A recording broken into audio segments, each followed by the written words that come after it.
자, 여러분 반갑습니다. 자, 이번 시간에 우리가 88페이지 건국 준비 활동 들어가 볼 수 있도록 하겠습니다. 건국 준비 활동은요. 건국 준비 활동은 크게 세 개의 단체, 뭐 정부를 포함한 세 개의 단체가 이제 활동을 할 건데 예난이란 동네에 하나가 있고요. 그다음에 충칭이란 동네에 하나가 있고 그다음에 국내에 이렇게 하나가 있습니다. 그러면 일단은 예난 그다음에 국내 이렇게 보면 예난이란 동네에는 뭐가 있었냐면 조선 독립동맹이라는 게 만들어지는데 조선 독립동맹 그다음에 국내에서는 조선 건국동맹이 만들어질 거예요. 조선 건국동맹. 그다음에 이제 충칭에는 뭐가 있었다? 예, 대한민국 임시정부 임정이 있었죠. 임정. 그래서 특징들 몇 가지 보면 일단은 조선 독립동맹 같은 경우는 어디에 있었던 거냐면 화북지방의 예난이라는 동네에 있습니다. 다시 화북지방의 예난이라는 동네에 있었다. 두 번째, 언제 만들어졌냐면 1942년도에 만들어졌는데 중심 인물로 이야기한다라면 김두봉. 그 다음에 세 번째, 무장단체가 있는데요. 이 무장단체가 뭐가 있었냐면 이런 애가 있었죠. 조선의용군이라는 애가 있었죠. 앞에 강에서 얘기했었던 거에서 조선의용대가 있었는데 그 조선의용대가 화북지방으로 빠져나가서 조선의용대 화북지대를 개설했다가 나중에 그것이 조선의용군으로 개편이 됐잖아요. 그죠? 자, 그 다음에 조선 건국동맹을 볼 건데요. 이 건국동맹은 국내에 있습니다. 국내에. 그래서 1944년도에 이제 만들어지게 되고요. 두 번째, 중심 인물이 누구냐면 여운형입니다. 자, 세 번째 간다라면 이거는 국내에 만들어지다 보니까 무장단체는 가지고 있을 수 없죠. 그래서 비밀결사 형태로 조직이 되었다. 이렇게만 갑시다. 자, 두 번째. 이제 임시정부로 갈 건데요. 임시정부는 어디에 정착했습니까? 충칭에 정착했죠. 그 시점이 1940년이라 할 수 있겠고요. 그 40년에 지청천. 우리는 김구를 쓸까요? 김구 선생과 그다음에 지청천을 함께 써 드릴게요. 그래서 이 지청천이 뭐를 이끌고 있었던 거냐면 한국 광복군을 이렇게 이끌고 있었던 거죠. 앞에서 다 봤었던 내용들인데 일단 다시 마무리하면 조선 독립동맹이라는 단체와 조선 건국동맹이라는 단체와 대한민국 임시정부 이들이요. 뭘 발표하냐면 건국강령이라는 걸 발표해요. 그러니까 건국강령은 대한민국 임시정부만 발표한 게 아니라 여기 있는 이 건국동맹, 독립동맹 다 건국강령을 발표했는데 건국강령의 내용을 분석해보니 공통점이 뭐냐면 일본으로부터 우리가 식민지에서 벗어나서 어떤 정부? 예, 공화정의 정부를 수립합시다라는 공통된 목표를 가지고 활동을 했었다는 겁니다. 어쨌든요. 그러면 나름대로 건국 준비 활동을 하고 있는데 일본이 이제 폐망을 할 거예요. 폐망을 하는데 그 과정에서 보시면은 이제 카이로 회담이라는 게 일단 먼저 열리는데 이 카이로 회담은 1943년도라고 할 수 있겠고요. 내용은 어떤 거냐면 한국의 독립을 최초로 약속했었던 회담. 이게 바로 카이로 회담이죠. 그래서 미국, 영국, 그 다음에 중국, 미영중, 세 국가의 수뇌부들이 이제 모여서 회담을 개최했는데, 우리나라 한국에 대한 독립을 최초로 약속했었던 회담입니다. 그 다음에 이제 얄타 회담이라는 게 있는데요. 이 얄타 회담 같은 경우는 내용이 어떤 거냐면, 소련이, 대일전, 일본과의 싸움에 대일전에 참전하겠다. 이런 내용이라 할 수 있겠고요. 그 다음에, 포츠담 회담.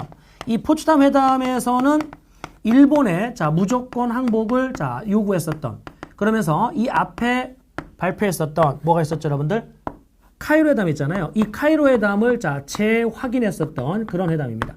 그러면 카이로 회담 이거 하나만 기억하면 되는데 우리나라의 독립을 최초로 약속했다. 이걸 재확인한 포츠담 회담은 당연히 그렇죠. 우리나라의 독립도 여기서 확인이 됐다. 재확인이 됐다라고 의의를 달 수 있겠죠. 어찌됐든 지금 이야기하는 연합군들의 나름의 노력이 있어요. 연합군들의 노력이 있었고 우리 스스로도 건국에 대한 준비를 하고 있었는데 이 포츠담 회담에서 일본의 무조건 항복을 요구했으나 일본이 이를 거부하면서 당시 미군이 히로시마와 나가사키에 각각의 원자폭탄을 투하시키죠. 그래서 히로시마에는 이제 8월 6일 리틀보이라 불려지는 그러니까 닉네임이 그 원자폭탄의 닉네임을 리틀보이라고 했는데 그 원자폭탄이 히로시마에 떨어지고 그 다음에 8월 9일에는 나가사키에 팬맨, 뚱뚱한 사람이라는 자 그런 닉네임의 원자폭탄을 투하시킵니다. 그래 결국 일본이 자 항복을 이제 선언하게 됐고 결국 우리가 이제 해방이 될 건데 지금 보면 이 건국 활동을 준비 활동을 했었던 이 단체들 중에 일본이 패망하는 순간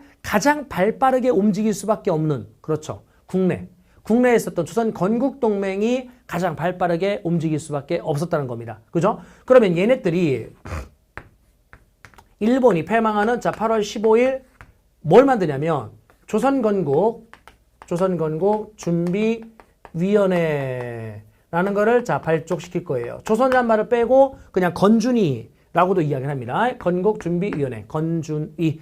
그래서 건준위를 이제 정비하게 되는데 정부가 수립되기 전까지 뭡니까? 일시적인 과도기에 있어서 자 치안 유지 활동을 펼쳤었던 이 단체가 바로 건준위라고 할 수 있겠죠. 그런데 여기에 9월 초에 누가 들어온다는 소문이 들어왔냐면 미군이 들어온답니다. 그래서 미군은요 사실은 어떤 생각을 했었냐면 당시에 얄타 회담에서 여러분들 자 소련이 대일전에 참전을 약속했잖아요. 그래서 8월 6일 날 히로시마, 8월 9일 날 나가사키 그 중간 딱 8월 8일 날 소련이 이렇게 참전한 거예요.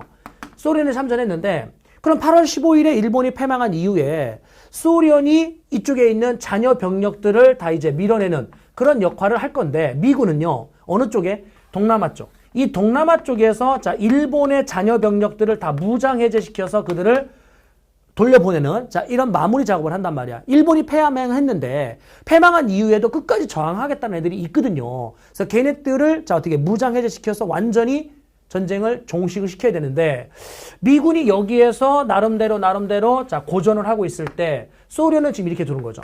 그래서 얘네들이 만주의 관동군, 이 만주에 있는 관동군 여기에 731 부대 이런 애들이 있는데 여러분들이 아는 그 생화학 실험, 생체 실험 걔들이거든요. 그러니까 아마도 요 새끼들이 가장 극렬하게 저항할 거라고 생각을 한 겁니다. 미군의 입장에서는. 그래서 결국은 이쪽에 태평양의 그 동남아 쪽에서 대략 한 달 정도면 다 이들을 무장 해제시킬 것이고 한 달 뒤에 자 이렇게 한반도로 들어가야지 이런 생각을 한 거예요. 그러면 이제 여기 있는 소련도 만주 쪽에서 한 달 동안 고생하다가 자 이제 우리와 함께 들어가겠지. 그래서 우리가 먼저 갈 수 있어 이런 생각을 했는데 생각보다 여기 있는 이 만주에 있는 일본 군대가 저항이 크지가 않은 거예요. 자신들이 했었던 그 정보, 실험 정보 있잖아요. 생체 실험이나 이런 것들. 이런 정보들을요, 다 팔아먹은 겁니다. 다 팔아먹고, 자, 본국으로 딱 내뺀 겁니다. 그러니까 이제 여기 있는 소련이 여기를 빠르게 자, 접수하게 된 거죠. 한 달도 안 걸린 겁니다. 그래서 9월 초에 미국이 당황한 겁니다. 어머나, 한반도까지 소련이 완전하게 돌아버린다면, 조선에 있는, 자, 한반도에 있는 조선인들은 어떤 생각을 할 거냐면, 우리를 해방시켜준 건 누구다? 소련이다. 아니, 실제 소련은요, 대일전과 관련된 싸움에서 전쟁 막바지에, 자, 히로시마, 나가사키, 그 사이에 와서 숟가락을 얹은 건데, 지금 실질적인 여기에 소련에 의해서 한반도의 일본 병력들이 다 철수가 된다라면, 무장해제가 된다라면, 우리는 당연히 소련이 우리를 해방시켰다고 생각을 하겠죠. 그러니까 결국은 미국이 다급하게, 야, 소련아, 고생했다. 야, 너 싸움 잘한다. 야, 우리 반띵할래? 이렇게 된 겁니다. 그래서 결국은 한반도의 허리를 38도 선으로 끊어놓고 여기 있는 남쪽은 미군이 들어오고 북쪽은 소련, 너희들이 들어와라. 이런 식으로 이제 제안을 했고 소련이 이거를 흔쾌히 받아들인 겁니다. 그래 결국은 미군이 들어온다는 겁니다. 그럼 여기는 이 조선건국준비위원회의 여운형은 당황을 한 겁니다. 뭐냐면 우리 임시정부라는 정부가 지금 어디에 있습니까? 중국에 있지 않습니까? 충칭에. 근데 미군이 들어와요. 미군이 들어오면 정부 대 정부, 자 이렇게 대등한 지위를 가지고 대화를 나눠야 되는데 우리 정부는 지금 충칭에 있다. 이거야 안 되겠는데? 그럼 대등한 지위를 가지고 협상, 대화를 할 주체가 없는 거죠. 그래서 급하게 여기 있는 이 건준위의 활동을 하던 여운형이 뭘 만들게 되냐면 조선인민공화국. 자, 조선인민공화국을 자 수립하게 돼요. 그러면 여기 있는 인민공화국 줄여서 우리는 뭐라고 할 거냐면 인공이라고 합니다. 인공. 그래서 정부를 만들어서 미국과 대등한 자격으로 대화를 나눠보겠다. 이런 건데 문제는 이 인민공화국을 만들 때 자 우익 세력들 이 안재홍이 이탈을 했어요. 안재홍이라는 분이 이탈했다. 우리에겐 임시정부가 3.1운동 이후 쭉 활동하던 정부가 있는데 왜 우리가 별도의 정부를 만드냐? 이래서는 안 된다. 라고 하면서 이제 우익 세력들이 이탈한 겁니다. 그러다 보니까 인민공화국에서는 누구만 남게 된 거냐면 좌익들만 남게 된 거죠. 실제 이제 미군이 들어왔습니다. 그러면 여기 있는 미군이 들어와서 미군정을 실시할 건데 미군정이 뭐라고 얘기했냐면 직접 통치하겠다. 나는 너희들 인정하지 않을 거야. 인민공화국? 웃기고 있네. 넌 정보 아니야. 그래서 인공을 부정합니다. 인공의 전신이 뭐죠? 건준이. 너도 이제 이런 거 하지 마. 자, 부정합니다. 심지어 대한민국 임시정부 있잖아요. 이 대한민국 임시정부마저 존재를 부정해버려요. 됐죠? 누가? 미군정이. 그래 결국은 여기 있는 김구 선생은 자 어떻게 해요? 개인 자격으로, 그러니까 정부의 이름으로 들어오는 게 아니라 개인 자격으로 자 뭐 할 수밖에 없는, 귀국할 수밖에 없는 이런 구조가 나타나게 되죠. 여기 미군정은 자 뭐 하게 되었다고요? 직접 통치합니다. 직접 통치하면서 뭘 부정했다고요? 대한민국 임시정부는 정부가 아니다. 여운형이 선포한 인민공화국 너도 정부가 아니다. 자 인민공화국의 전신 건준이 너도 이런 활동하지 말아라 라고 하면서 모든 단체와 정부를 부정하고 직접 통치하겠다. 두 번째, 자 주민의 재산은 존중하겠답니다. 자 주민의 재산은 존중하겠다. 그 얘기는 무슨 개혁을 하지 않겠다는 얘기냐면 토지 개혁을 하지 않겠다는 겁니다. 즉 친일파들이 가지고 있는 재산도 존중해 주는 거죠. 세 번째 간다라면 여기에 있는 자 기존 관리를 그대로 갖다 쓰게 됩니다. 기존 관리를 그대로 쓰겠다. 그럼 여러분 기존 관리가 무슨 말입니까? 일본의 식민지배에서 공무원으로 일하는 사람들 말하는 거 아닙니까? 그럼 대부분 다 친일파 아닙니까? 아니 일본의 식민지배에서 경찰, 앞잡이 노릇을 한 사람들이 독립운동가일 수는 없지 않습니까? 그죠? 그러면 그건 당연히 친일파들 아니겠습니까? 걔네들이 그대로 갖다 쓰겠다. 그 얘기는 자 무슨 파 청산을 하지 않겠다. 친일파 청산을 하지 않겠다. 이거죠. 와. 그래서요. 여기에 있는 지주라든지 자본가 100% 그런 건 아니지만 지주와 자본가로 일본의 식민 지배의 기간 동안에 살아왔었던 자들 중에 상당수는 친일파들이 많다라는 겁니다. 그럼 친일파들 얘네들이요. 일본이 패망하는 순간 아 이제 우리의 시대도 끝났구나. 우리 다 뒤졌네. 이렇게 이제 막 걱정하고 있을 때 미군이 들어와서 뭐라고 그래요? 왜 이렇게 걱정해? 너희들 재산은 너희들 거야. 너희들 그대로 갖다 하던 일 그대로 해야지. 이런 식으로 자 결국은 토지개혁도 하지 않고 친일파 청산도 하지 않았기 때문에 이 지주와 자본가 친일파 출신의 자 얘네들이 전부 다 뭐로 돌아선다고요? 친미로 돌아서 버리는 겁니다. 미국 짱인 듯 이렇게 된 거죠. 전부 다 친미로 돌아서요. 그럼 이 친미로 싸그리 이렇게 자 친미로 돌아섰을 때 대표적인 정당의 한국민주당 여기 있는 한민당 이런 정당들이 이제 만들어지는데 지주 출신의 자본가 출신의 김성수, 송진우 자 이런 사람들이 이제 김성수와 송진우 자 이런 사람들이 중심이 되어서 한국민주당 자 이딴 것들이 이제 만들어지게 됩니다. 어쨌든 친미로 돌아섰네요. 그 다음에 네 번째 미군정 동안에 일본이 버리고 간 일본인 지주, 일본인 자본가들이 이제 살기 위해서 도망갈 거 아닙니까? 그들이 버리고 간 자 회사, 공장, 토지 이런 것들을 관리하기 위한 신한공사라는 자 이러한 신한공사라는 기구를 자 설치하게 되죠. 그래서 신한공사는 무슨 재산을 관리했냐면 일본인들이 버리고 간 귀속 재산을 관리하기 위한 자 그러한 기구가 바로 신한공사입니다. 어쨌든 직접 통치를 하고 있다. 38도선 이북으로 한번 넘어가 볼까요? 자 38도선 이북으로 가면 누가 들어왔었죠? 소련군이 들어왔거든요. 근데 여러분들 이 소련군 같은 경우는요. 이 간접 통치예요.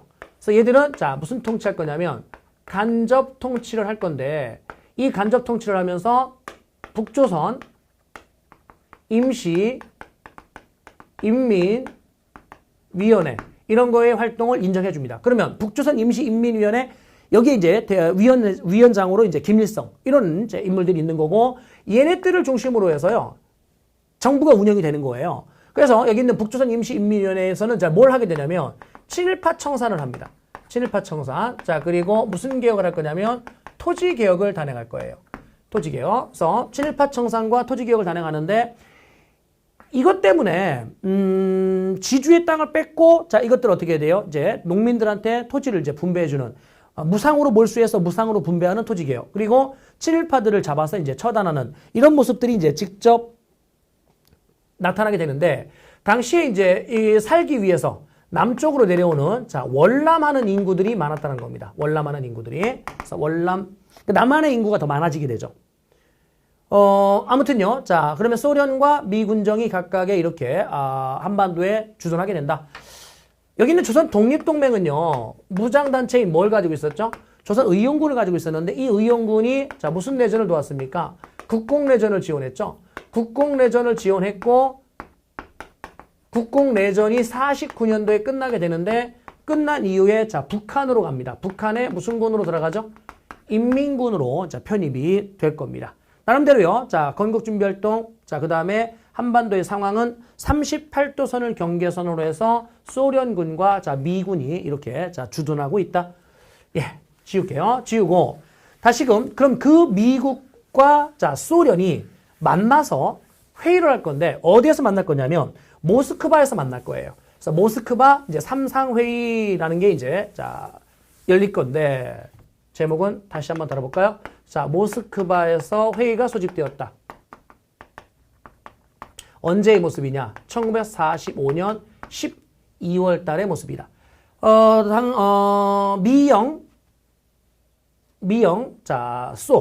미국, 영국, 소련이 모였습니다. 내용은 어떤 거냐면, 첫 번째 1조. 조선이란 나라에 한국이라고 표현하기도 하고 조선이라고 표현하기도 합니다. 임시 민주주의 정부를 수립해주자. 조선의 임시 민주주의 정부를 수립해주자. 그러면 이 정부를 수립해주기 위해서 미국과 소련이 회의를 열자. 미소 공동위원회를 열자는 겁니다. 그럼 미소 공동위원회를 열고 여기 있는 모든 단체, 모두 제자, 모든 단체와 모든 정당을 참여시켜서 함께 회의를 열자. 그리고 나서 최고 5년간 신탁 통치를 하자. 뭐 이런 내용입니다. 그럼 잘 보세요. 이게 모스크바 삼상회의의 내용인데 이 모스크바 삼상회의의 내용이 구체화되기 위해서는 제일 먼저 뭐가 먼저 열려야 되냐면 미소 공동위원회, 즉 2번이 열려야 돼요. 그러니까 미소 공동회의를 열고 이 미소 공동위원회를 기반으로 해서 정부를 만들어줄 거예요. 됐죠? 그럼 정부가 만들어지면 이 정부를 최고 몇 년간? 5년간 신탁 통치를 할 겁니다. 신탁이라는 건 이제 믿고 맡긴다 이런 뜻인데 우리를 대신 통치해 주겠다 이런 거거든요. 그런데 우리가 여기 있는 이 신탁이라는 단어 요것 때문에 민감하게 이제 반응할 거예요. 무슨 말이냐면 미소 공동위원회가 어쨌든 열려야 되잖아요. 근데 이 미소 공동위원회가 열리기도 전에 당시에 동아일보가 오보를 해요. 동아일보에 오보가 나오게 되는데 명백한 오보입니다. 의도적이죠. 사실. 어쨌든 이 동아일보의 오보, 아까요, 한민당, 한국민주당, 이 한민당은 대부분 다, 누굽니까? 친일파 출신. 그들을 중심으로 해서 이제, 만들어진 게 한민당이거든요. 그래서 김성수라든지 송진우라든지 이런 인물들이 있는데, 친일파 명부에 이름이 올라가 있는 사람들입니다. 어쨌든 그러면 김성수와 송진우 이들이 이제 한민당을 만들었는데, 당시에 여기에 있는 이 동아일보에, 누가 관계되어 있냐면, 김성수. 이 김성수가 동아일보와 관련되어 있거든요. 그래서 동아일보에서 의도적인 오보를 때렸는데 뭐라고 그랬냐면 여기 있는 이 신탁 통치를 누가 제안했다? 신탁을 제안한 거는 바로 소련이 제안했다. 여러분 실제는요. 소련이 제안한 게 아니고요. 누가 제안한 거냐면 미군이 제안한 거예요. 미국이 제안했는데 소련이 제안했다라고 지금 오보를 때렸잖아요. 그럼 우리는요. 당연히 좌익이 됐건 우익이 됐건 이 부분에 대해서 아주 민감하게 반응한다. 일본의 식민 지배에서 지금 36년간의 지배에서 이제 막 벗어났잖아요. 이제 벗어났는데 다시금 너희들이 우리를 지배하겠다고? 통치하겠다고? 야, 이건 제2의 식민지지. 안 돼. 그러니까 결국 좌익이 됐건 우익이 됐건 결국 어떻게 되냐면 신탁 통치를 반대한다. 반탁이란 말입니다. 그래서 반탁. 우리가 이제 어떻게 돼요? 극렬하게 이제 저항할 겁니다. 근데 누가 제안했다고 우리는 신문기사를 봤죠? 소련이 제안했다라고 지금 신문기사를 본 거 아닙니까? 그럼 우리 마음속에는요, 소련 띠떼끼 이렇게 되는 거죠. 그러니까 소련이 결국은 나쁜 놈인 거야. 왜? 신탁 통치를 제안한 게 소련이거든. 그런데 실질적으로는 소련이 제안한 게 아니라니까. 누가 제안했다니까? 미국이 제안한 거라니까. 미국이 제안했는데 자 지금 소련은 가만히 앉아있다가 뒤통수 지금 맞은 거죠. 그러면은요, 당시에 이 동아일보에 자 누가 관련돼 있었다고 그랬어요? 김성수라든지 이런 인물들이 관련돼 있었다고 그랬잖아요. 근데 아까 뭐라고 그랬냐면 일본이 패망하고 38도선을 경계로 자 위에는 소련, 밑에는 자 미군이 들어왔을 때 미군이 뭐라고 그랬죠? 하던 일 그대로 하세요. 자, 근데 뭡니까 여러분들? 여기에 있는 주민들의 재산은 존중해 드릴게요. 이렇게 이제 이야기하지 않았습니까? 그러다 보니까 지주와 자본가 출신의 친일파들이 갑작스럽게 색깔을 바꿔버렸죠. 뭐라고요? 와우, 미국은 짱인 듯 이렇게 하면서 자기가 살 수 있는 길은 누구한테 달라붙어야 된다고 하는 거예요? 자기가 살 수 있는 길은 일본은 어차피 망해서 나갔으니까 미국한테 달라붙어야 되는 겁니다. 그래서 미국의 영향력이 큰 나라가 만들어져야만, 그러니까 한반도에 미국의 영향력이 큰 나라가 만들어져야만 자기들이 살 수 있다고 본 겁니다. 기억나죠? 자, 그러면 인양반들이 제안한 건데 일부러 누가 제안한 걸로? 여기에 있는 소련이 제안한 걸로 오보를 때리면 반소, 이는 곧 반탁, 반탁은 애국, 이런 공식에 성립해서 소련 띠떼끼가 돼버리면 한반도에 소련의 영향력이 줄어들면 상대적으로 누구의 영향력이 커질 것이기 때문에 미국의 영향력이 커질 것이기 때문에 우리 한반도에는 미국의 영향력이 큰 그런 정부가 만들어질 수 있고 그렇게 되면 자신들의 색깔을 감추고 자신들이 살 수 있다고 본 겁니다. 그러니까 자 여기에 있는 의도적으로 오보를 내려서 소련이 제안한 거야 라고 신문기사를 낸 거죠. 하지만 실제는 미국인이었었던 겁니다. 어쨌든 우리는 자 당시에 이 신탁이라는 단어 자체에 대해서 반탁입니다. 그럼 소련은요 황당하죠. 아니 야 내가 제안한 거 아니야 라고 해봤자 오늘날처럼 이렇게 그 언론 매체가 발달된 게 아니기 때문에 이걸 해명을 해봤자 결국 어떻게 돼요? 처음에 언론을 접했던 그 신문 기사를 확 뒤집기에는 너무나 어렵다는 겁니다. 그러니까 이제 소련이 어떻게 했냐? 아씨, 뭐지? 내가 제안한 것도 아닌데. 야, 좌익들아, 일로 와봐. 좌익들아. 야, 내가 제안한 거 아니야. 그리고 말이야, 잘 봐봐. 모스크바 3상회의의 핵심. 자, 1조, 2조, 3조. 이 세 개 조항 중에 핵심이 몇 조인 것 같아? 3조? 신탁 통치? 이게 핵심이야? 아니야, 얘들아. 1조가 핵심이야. 너희들의 정부, 너희들의 통일된 정부를 만들어 주겠다니까? 일본의 식민지에서 벗어나서 이제 너희들의 정부를 만들어 주겠다. 이게 해의 본질인 거야. 그럼 이건 뭔데요? 이거는 봐봐. 최고 5년간이잖아.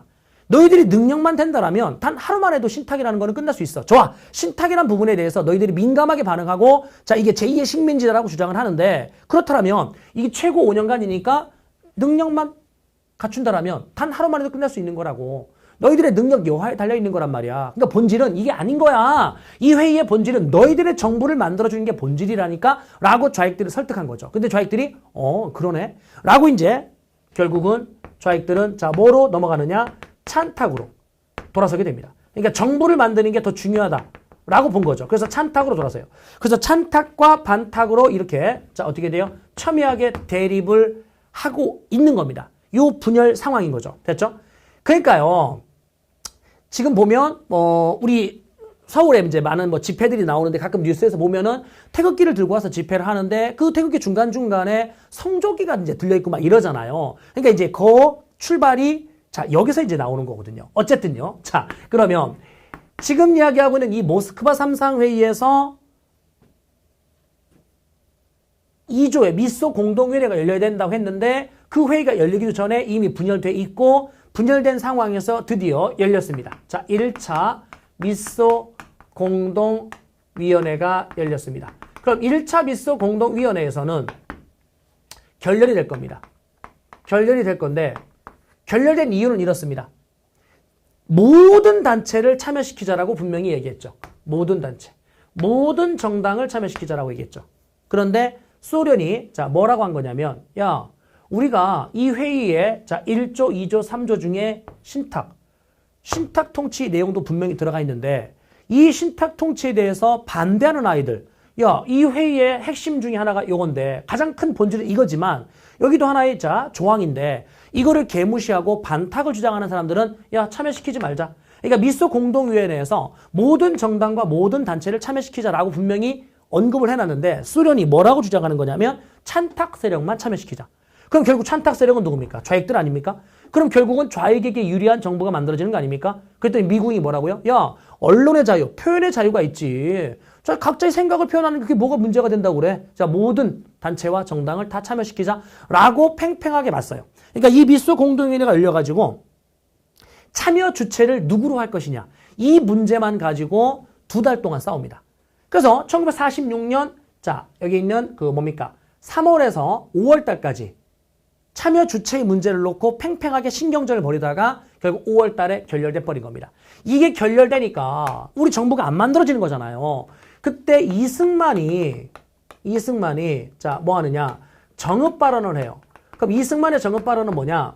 전라도 정읍에서 어떤 발언을 했냐면, 야, 이 회의가 결렬된 이유가 뭐지? 소련 이 띠떼끼들이 자, 모든 단체가 아니라 찬성하는 단체만 참여시키자라고 고집을 피면서 결국 회의가 결렬된 거 아니야? 그럼 좌익들 때문에 결렬된 거 아니야? 그럼 우리 정부가 안 만들어지는 거네? 야, 이래서는 안 되지. 야, 일단 급한 대로 남한만의 단독 정부를 수립하자. 남한만의 단독 정부를 수립한 다음에 자, 이제 어떻게 돼요? 좌익들 그리고 소련을 밀어내자. 이런 주장을 펼친 겁니다. 그럼 이승만의 이런 주장은 결국은 또 어떻게 되냐면 우익 내부의 자, 분열을 또 가져오거든요. 우익 내부의 분열.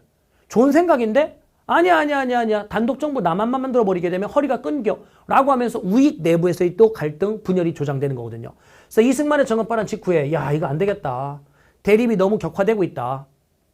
그래서 중도 세력들이, 자, 중도 좌익과 중도 우익, 이 중도 세력들이 뭘 할 거냐면 좌우 합작 운동이라는 걸 할 거예요. 그럼 좌우 합작 운동을 할 건데 자, 46년 자, 7월에서부터 1947년 자, 7월까지 만으로 1년 정도 좌우 합작 운동을 하는데 좌우 합작 7원칙을 발표합니다. 그러면은요, 내용이 어떤 거냐면 남한입니다. 한반도 남쪽에 극좌에 누가 있냐면 박헌영이 있었어요. 박헌영. 자, 그 다음에 극우로 가게 되면 여기에 누가 있을까요? 이승만, 김구, 자, 그 다음에 김성수, 송진우 이런 분들이 계신데 자, 김구, 자, 그 다음에 이승만, 자, 그 다음에 뭐 김성수, 송진우. 이 김성수와 송진우 같은 경우는 뭡니까? 그 친일파들입니다. 어쨌든 극우죠. 극우. 이들이 지금 대립하는 게 뭐죠, 여러분들? 얘와 얘가 대립하는 게 친일파 청산 문제, 토지개혁 문제, 또 지금 얘기하는 찬탁, 반탁. 이들은 뭐로 돌아섰어요? 찬탁으로 돌아섰죠? 이들은요, 반탁이거든요. 반탁. 이러한 문제로 팽팽하게 맞서고 있는데, 자, 1차 미소 공동이 열렸으나 결렬돼 버리게 됐고, 이승만이 이런 자, 주장을 펼치면서 우익 내부의 분열도 또 나타나요. 그래서 중도 세력들이, 즉, 중도 좌익, 여운형. 됐죠? 그 다음에 중도 좌익, 그 다음에 중도 우익에, 여긴 여운형, 여기에서는 김규식. 그래서 여운형과, 자, 그리고 김규식, 안재홍도 들어갑니다. 그래서 인양반들이 이렇게 손을 잡고 중도 세력들이 뭐라고 그랬냐면 좌우합작 운동을 통해서 좌우합작 7원칙을 발표할 건데, 이렇게 갑시다. 자, 뭐라 하냐면 미소 공동위원회를 빨리 열어달라.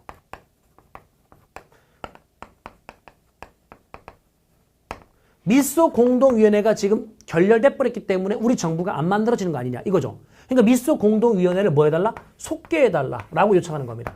그럼 중도 세력들은요, 무슨 삼상회의 내용을 지지하는 거예요? 여기에 있는 모스크바 삼상회의의 내용을 이들은 지지하는 겁니다. 이들은 지지하는데, 선생님, 그럼 이거는요? 이것 때문에 싸운 거 아닌가요? 이것 때문에 싸웠는데, 여기 있는 이 중도 좌익과 중도 우익의 여운형과 김규식은 미소 공동위원회의 소집을 통해서, 속개를 통해서 정부를 만들고 그 정부가 만들어지면 그때 가서 이거를 다시 논의해보자라는 거예요. 그러니까 이 전체 회의 내용을 다 인정하는 건 아니고요. 일단 이걸 만들어서, 이걸 소집해서 정부가 만들어지면 그 정부가 만들어진 직후에 이 문제는 다시 논의해도 늦지 않겠느냐 이런 거예요. 왜냐면 지금 극좌와 극우 세력들이 이 신탁 갖고 계속 대립하고 있으니까 요거는 나중에 유보적인 입장으로 이제 남겨놓자라는 거죠. 그래서 중도 좌익들은, 중도 우익들은 지금 뭐 하고 있다고요? 미소 공동위원회의 속개를 요청하면서 나름대로 활동을 하고 있습니다. 그런데 이들이 활동하고 있는 중에 자, 몇 차 미소 공동위원회가 열렸냐면 2차 미소 공동위원회가 열린 겁니다. 그럼 2차 미소 공동위원회가 47년, 그러니까 1947년 5월 달에서 7월 달까지 열리는데 얘도 뭐 되느냐? 결렬돼요. 결렬되는 이유는 1차와 똑같습니다. 1차와 똑같이 참여 주체를 누구로 할 것이냐 이 문제만 가지고 논쟁을 벌이다가 결렬이 됐는데 사실은요. 이 회의는 의미가 없었던 회의예요. 왜냐하면 47년 3월 달에요. 지금 5월 달이잖아요. 47년 3월 달에 미국 대통령, 당시에 트루먼 대통령인데 그 트루먼 대통령이 47년 3월 달에 트루먼 독트린을 발표해요. 이 트루먼 독트린에서의 내용은 뭐냐면 어이 소련 너 장난해? 한판 해볼까? 이거거든요. 그러니까 소련이요. 유럽에서 동유럽에 있는 많은 국가들을 막 공산화시키고 있었어요. 그러면은 소련에 의해서 유럽 전체가 공산화가 될 가능성 이걸 막아보겠다고. 즉 아직 서유럽은 공산화가 안 됐거든요. 그래서 미국이 직접 공개적으로 얘기한 겁니다. 야 소련 네가 자꾸만 동유럽을 공산화시키는데 그렇게 하면 나도 서유럽에 직접 개입한다 라고 하면서 자 이제 냉전이라는 그러니까 소련과 미국 사이에 차가운 어떤 기운이 감돌아요. 그런 냉전의 시작이 47년 3월 달이거든요. 그럼 3월 달에 지금 냉전의 시작이 나타났는데 자, 2달 뒤에 5월 달에 이 회의가 열렸어요. 회의가 진행이 되겠습니까? 이거는 이미 결렬이 예상돼 있었던 겁니다. 그러면은요, 2차 미소 공동위원회가 결렬된 직후에 한반도 문제를 어디로 넘겨버리냐면 한반도 문제를 유엔으로 이관시킵니다. 한반도를 자 문제를 유엔으로 즉 미국과 소련이 대화하는 거는 자 무리가 있다. 계속 결렬되니까 이거를 여러 나라가 함께 참여하는 자 유엔. 사실 유엔의 주도권은 미국이 쥐고 있거든요. 미국과 영국. 그래서 유엔으로 한반도 문제를 넘겨버립니다. 그럼 유엔으로 넘겼는데 자 이때 유엔 총회가 열릴 거예요. 이 유엔 총회에서 뭐라고 그랬냐면 이렇게 얘기했습니다. 인구 비례에 따른 총선거를 해라. 당시에 여러분들 한반도 전체 인구가 3천만인데요. 그 3천만의 인구 비례에 따라서 총선거를 하고 그럼 몇 명의 국회의원을 뽑을 거냐면 300명의 국회의원을 뽑을 거예요. 그래서 총선거를 통해서 300명의 국회의원을 뽑는데 그 300명의 국회의원들 그들이 헌법을 만들어요. 그럼 그 헌법에 기반을 두고 자, 뭐 할 것이다? 정부를 만들어라. 이거거든요. 그러면 300명의 국회의원들 중에 인구 비례를 3,000명이라고 했는데 3천만이라고 했는데 여기가 1,000만이에요. 여기가 2천만이고 그럼 여기가 1,000만 여기가 2천만 그럼 여기에서 100명이 당선될 거고 여기에서 200명이 당선될 거거든요. 그러면 전체 300명의 국회의원들이 헌법을 만들어야 되는데 남쪽에 과반수 이상이 배치가 돼버리면 남쪽에 유리한 헌법이 만들어질 수밖에 없다는 겁니다. 그러다 보니까 자 결국 인구 비례에 따른 총선거 이거를 실사를 파악하기 위해서 자 선거를 언제 하지? 선거를 어떻게 치르지? 이런 것들을 파악하기 위해서 유엔 한국임시위원단 자 유엔 한국임시위원단이 자 파견이 되었는데 이들에 대한 입국을 거부해버린 겁니다. 북쪽에서요. 야 들어오지 마. 들어오지 마. 선거? 야 그 선거 해봤자 우리한테 불리한 거 아니야? 들어오지 마. 라고 입국을 거부해버려요. 그래서 이 유엔 한국임시위원단이 이거에 대한 보고서를 제출했고 그래서 이번에는 자 유엔 아시아 소총회가 열렸어요. 유엔 아시아 소총회에서 내린 결정이 뭐냐면 그래? 북쪽에서 들어오지 말라겠어? 그러면 선거가 가능한 지역만 실시를 하자. 이래버린 거예요. 그래서 이제 여러분들 자 5월 10날 자 50 총선거가 결정돼버린 겁니다. 그럼 선거가 가능한 지역만 실시하자라고 결정을 했다? 어디만에 선거를 할 거예요 그러면? 남쪽만의 선거를 해버리는 겁니다. 그럼 한반도 허리가 어떻게 됩니까? 끊기죠? 야 이러면 안 된다. 그래서 첫 번째 남북협상을 올라갈 거예요. 남북협상. 그럼 남북협상은 자 누가 올라갔냐면 김구 선생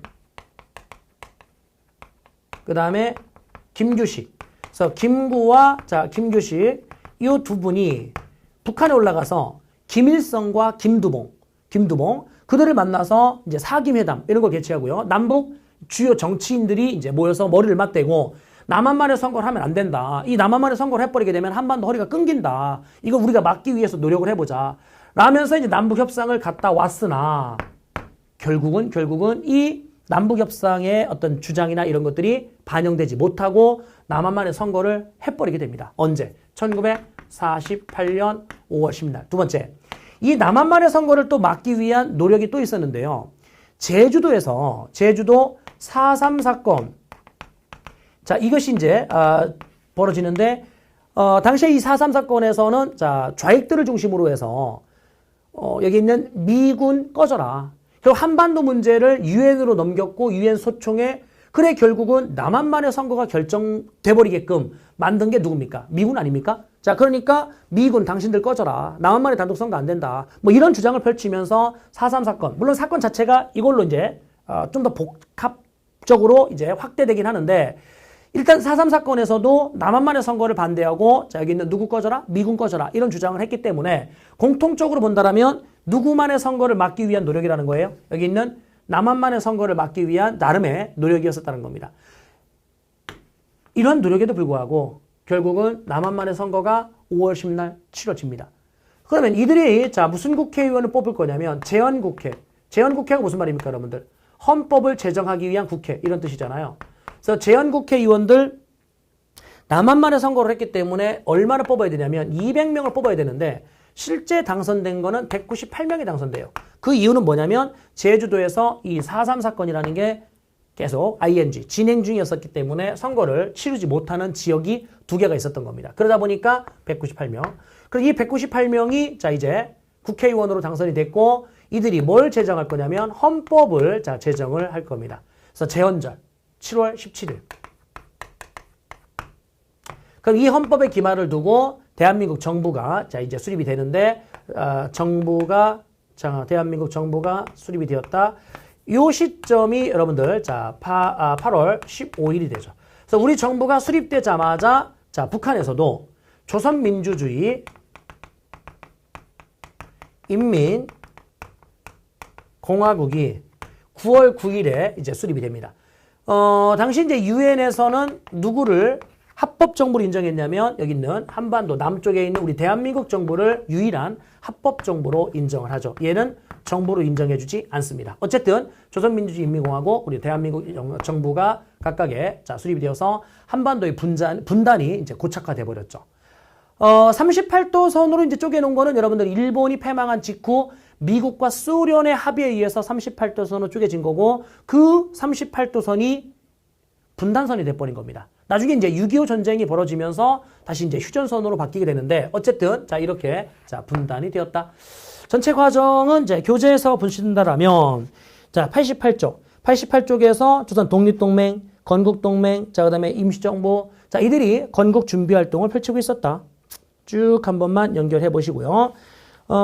오른쪽 넘어가시게 되면은 자 오른쪽에서 자 89쪽에 모스크바 3상회의 그 3상회의의 어떤 결정문 3개 조항이 있는데 그 3개 조항이 2조, 1조, 3조 순서로 이제 진행이 돼야 되는데 2조의 미소 공동위원회가 열리기도 전에 이미 반탁의 문제로 대립하고 있었다. 그런 사이에 이제 1차 미소 공동위원회 자 쭝쭝쭝쭝쭝 됐습니다. 그래서 자 결국 남한만의 선거가 치러지게 됐죠.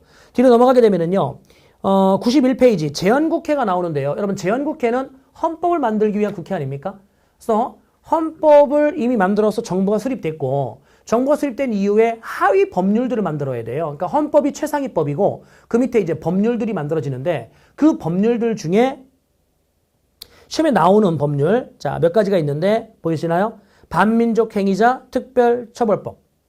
자 반민특법이라고 줄여서 얘기해요. 반민특법. 그러니까 반민족 행위자 특별처벌법이라는 게 뭐냐면 그 친일파들을 청산하기 위한 자 그런 법인데 제헌국회의원들을 중심으로 해서 자 거기에 뭡니까 반민족 행위자 특별조사위원회라는 게 이제 발족이 됐고 친일파 명단을 작성을 해서 이제 구속을 하기 시작하는데 그 중에 이제 친일 경찰의 이제 이 노덕술이요 가장 악명 높았던 그러니까 우리 일본에 이제 앞장섰었던 친일파의 경찰인데 독립운동가들을 색출하고 그들을 고문했었던 고문 기술자예요. 그러니까 독립운동가들에게는 가장 악명 높았던 자 그런 아주 대표적인 반민족 행위자인데 이 노덕술이 체포되는 순간 다른 경찰들이 다 떨고 있어요. 왜냐하면 미 군정이 딱 들어오자마자 친일파 청산을 안 해버렸거든요. 그래서 기존의 공무원들을 그대로 갖다 썼기 때문에 왜냐면 공무원들을 자 이제 그대로 썼다. 그러니까 친일파 청산이 되지 않았다. 노적술이 체포되는 순간 모든 경찰들이요 다 쫄란 겁니다. 왜요? 자기도 친일파였었거든요. 그러면서 이제 색깔을 감추고 열심히 이제 착한 척 살아가고 있는데 친일파 경찰을 체포하기 시작했다. 나도 언제 잡힐지 모르는 겁니다. 그래서 막 불안에 떨고 있는데 이승만이요. 때마침 이렇게 얘기합니다. 뭐라고 했냐면 이승만의 어떤 특별 담화문에서 친일파 청산의 반민족 처벌. 지금 반민족이 중요하냐 아니면 반공이 중요하냐. 두 가지를 따져본다라면 반공이 훨씬 더 중요하다. 반공이 훨씬 더 중요하다. 정부가 수립된 이후에 지금 분단이 됐고 여기에 북쪽에는 이제 공산주의 정부고 남한 내에서도 공산주의 활동을 하는 자들이 있지 않느냐. 그 공산주의자들을 잡아들이는 게 더 중요하다. 공무원들을 싸그리 잡아버리면 친일파 출신의 공무원들, 반민족 행위자들을 싸그리 잡아들이면 행정의 공백이 생길 것이고 그렇게 되면 공산주의가 크게 확산이 될 것이다. 라고 이제 특별 담화문을 발표해 준 겁니다. 그러니까 이 담화문을 딱 듣는 순간 친일파 출신의 경찰 공무원들이 어떻게 돼요? 와우! 정부가, 즉 이승만이 우리 편이네. 우리와 코드가 같네. 이야, 잘 됐네. 라고 하면서 이제 힘을 얻은 겁니다. 그래서 오히려요. 여기에 있는 친일파 출신의 경찰 공무원들 얘네들이 반민족행위특별조사위원회 그 사무실을 습격을 한 겁니다. 그래서 걔들한테 이제 어떻게 돼요? 간첩 혐의를 씌우면서 그들을 오히려 역공을 한 거죠. 그러니까 여기 있는 반민족행위특별조사위원회 이들의 활동 자체가 원래 2년 동안 활동을 하게 돼 있었는데 결국 어떻게 돼요?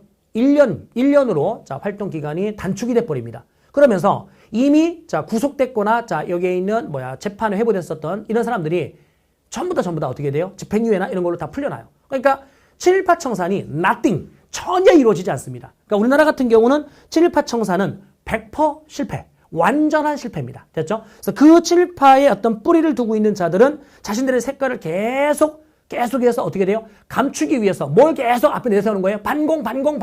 이걸 계속 앞세워야 되는 거예요. 그래야만 자신들의 색깔을 계속 덮을 수 있거든요.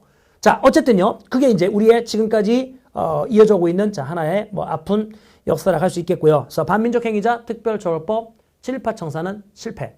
자, 그다음에 농지개혁법으로 가는데요. 이 농지개혁법은 정부 수립 직후인 49년도 6월 달에 제정이 되어서 50년 3월 달부터 이제 시행이 됐는데 북한 같은 경우는 여러분들 46년도에 이미 했거든요. 그래서 북한은 무슨 개혁을 했냐면 토지 개혁을 했어요. 우리는 농지 개혁. 차이점이 뭔데요? 우리는 농사 짓는 땅만 개혁을 한 거예요. 얘들은 농사 짓는 땅이 아닌 모든 토지를 다 개혁한 거고요. 됐습니까? 그래서 농경지를 포함한 모든 토지를 개혁했다. 우리는 농경지만 개혁한 겁니다. 자, 그들은 토지 개혁, 우리는 농지 개혁. 그들은 정부 수립 전입니다. 46년이니까 우리는 정부 수립 후입니다. 그리고 1인당 가져갈 수 있는 면적을요. 우리는 3정보로 제한했고 이 1정보가 3,000평 정도 되거든요. 그러면 3, 3은 9. 그러니까 3정보라면 한 10,000평 정도죠. 그러니까 1인당 맥시멈 10,000평까지만 가져가는 겁니다. 10,000평 이상으로 가져갈 수 없는 거죠. 예를 들어서 지주가 땅을 12정보를 가지고 있으면 그 12정보 중에 3정보를 제외한 나머지의 9정보는 팔아야 돼요. 그래서 그 토지를 정부가 사들여서 이걸 다시금 농민들에게 되파는 겁니다. 이런 농지개혁을 하는데 북한은 5정보, 우리는 그 다음에 3정보. 그 다음에 북한 같은 경우는요. 무상으로 몰수해서 무상으로 분배합니다. 우리나라 같은 경우는 남한은 유상으로 매입해서 유상으로 뭐 할 거고요? 매각을 할 거고요. 차이점 다시 이야기를 하면 그들은 토지개혁, 우리는 농지개혁. 그들은 정부 수립 전, 우리는 정부 수립 후. 그 다음에 이들은 1인당 5정보, 우리는 1인당 3정보로 제한했다. 얘들은 무상, 우리는 유상이라는 거. 자, 이 정도 여러분들이 확인하시면 될 것 같고요. 결과의 값을 발표할 건데요. 그 결과의 값에서 경자유전의 원칙이 실현되었다. 이 단어만 이해하면 되는데, 이런 겁니다. 경자유전이란 말이 무슨 말이냐면, 밭갈 경자, 놈자자, 밭가는 자. 농민이란 뜻이죠. 있을 유자, 밭전자. 밭가는 자가 뭐가 있어야 된다? 토지가 있어야 된다. 이런 내용이거든요. 그러니까, 그러니까 농민인데, 내가 직업인데 농민인데 토지가 없어. 우리는 남의 토지를 막 빌려서 그동안 농사 짓고 살았거든요. 야, 이거는 농민이라는 직업을 가졌는데 토지가 없다? 참, 안 맞는 이야기죠. 그러니까 결국 어떻게 돼요? 여기에서, 적어도 농민이 직업이라면, 농업이 직업이라면, 넓든 좁든 자기 토지를 가지고 있는 게 맞지 않겠느냐. 이런 겁니다. 그래서 이제 토지를 지금 분배한 겁니다. 물론 유상입니다. 그래서 정부한테 이 돈을 갚아야 되고, 정부는 그 돈을 다시 지주에게 전달을 해줄 건데, 경자유전, 자영농이 늘어났기 때문에 경자유전의 원칙이 어느 정도는 실현됐다는 얘기입니다. 예, 그 정도 여러분들이 자, 이해하시면 될 것 같고요. 그 다음 밑에 귀속재산 처리법이라는 게 있는데, 이거는 뭐, 그닥, 예, 명칭만 확인하면 귀속재산이라는 게 일본인들이 버리고 간 재산. 요것들이 이제, 정부가 처분할 건데요. 연고자들에게, 연고자는 뭐예요? 관련된 자들에게. 그러니까 일본인 회사고 일본인 공장인데 그 공장과 회사에 관련된 사람들한테 우선적으로 이제 이거를 매각을 하거든요. 그래서 귀속재산 처리법이라는 걸 만들었었을 때, 와, 엄청난 싼 가격으로. 그러니까 시장 가격의 10분의 1? 뭐 이 정도 가격으로 넘겨버려요. 그럼 이거를 이제 주워 먹으면, 예를 들어 10억짜리 공장이야. 10억짜리 공장인데 이거를 10분의 1 가격으로 매각을 했으니까 1억이면 살 수 있는 겁니다. 근데 그 1억으로 사도요, 이거 20년 할부 이런 식인 거예요. 그러니까 이거 막 서로가 앞다투어 가지고 자, 일본이 버리고 간 이런 회사나 공장들을 인수하려고 다투는 겁니다. 그런 과정에서 정부한테 나한테 주세요. 나한테 주세요. 그럼 정부는 누구한테 줄 겁니까? 착한 놈한테? 어떤 놈이 착한 놈입니까? 정부 입장에서는. 그렇죠. 뇌물을 많이 주는 자들. 그러니까요. 귀속재산을 처리하는 과정에서 정부에게 엄청난 이제 뒷돈을 대고 자, 그 회사를 인수하면 어쨌든 자기가 뒷돈 준 거에 비해서 더 많은 자, 금액을 자, 얻어가는 거니까 앞다투어서 이제 뒷돈을 대는 겁니다. 그러면서 어떤 자, 고리가 형성된 거냐면 정경유착. 그러니까 정치인들과 여기 있는 경제인들 사이에 정경유착의 고리가 이때부터 이제 형성되기 시작하는 겁니다. 예, 아무튼요. 그래서 귀속재산 처리법 이런 법도 있었다. 일단 여러분들은 농지개혁법과 반민족행위 특별처벌법 2개 정도 명칭은 기억을 해 두시기 바랍니다. 이번 강의는 여기까지 이야기를 하고요. 우리 대한민국 정부가 수립되어서 이제 현대 정부가 발전이 될 건데 그 현대 정부가 발전되는 과정에 뭡니까? 6.25 전쟁. 자, 이것도 벌어졌고 6.25 전쟁 이후에 자, 우리의 분단은 더욱더 고착화되는 거죠. 어쨌든 현대 정부 이 부분은 선생님이 자, 다음 강의에서 이어서 자, 진행을 하겠습니다.